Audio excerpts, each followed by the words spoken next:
So with Easter coming up, I thought I would start sharing some scripture from Jesus' crucifixion and even some prophecies that were fulfilled in that time on the crucifixion. Today, let's start at John 19:31, where it says, "Now it was the day of preparation, and the next day was to be a special Sabbath.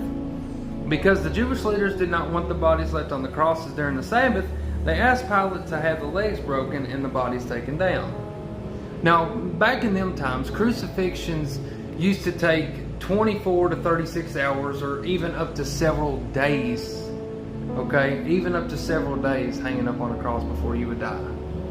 And because the next day was a special Sabbath, they wanted to go ahead and rush the deaths and go ahead and kill them off. So the Jewish leaders asked Pilate to have their legs broken.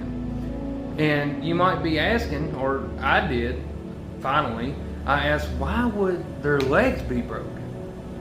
So the reason that they would have their legs broken is because when you were hanging on the cross, your arms were spread open, okay? You probably can't see, but spread open wide, and your legs were together, okay? So you're hanging like this, right? And you would use your legs and your feet to push up so you can grasp for air. So whenever they asked them to come or asked Pilate to have their legs broken, it stops them from being able to lunge up to get that extra breath. Ultimately, they would suffocate to death.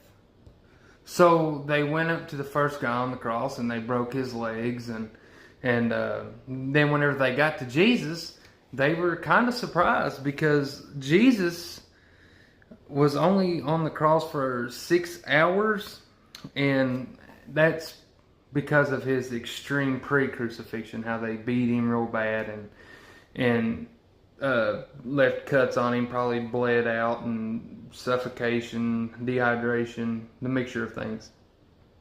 So they didn't break his legs, which fulfilled a prophecy back in Psalm 34:20, and it says, "He protects all his bones, not one bone will be broken." I just love fulfilled prophecies. For some reason, they just fire me up, and it's God's promises. You know, they are being fulfilled. You know, and that one was just an awesome one, and I hope you guys enjoy it too. And just let that encourage you that God will always follow through with His promises.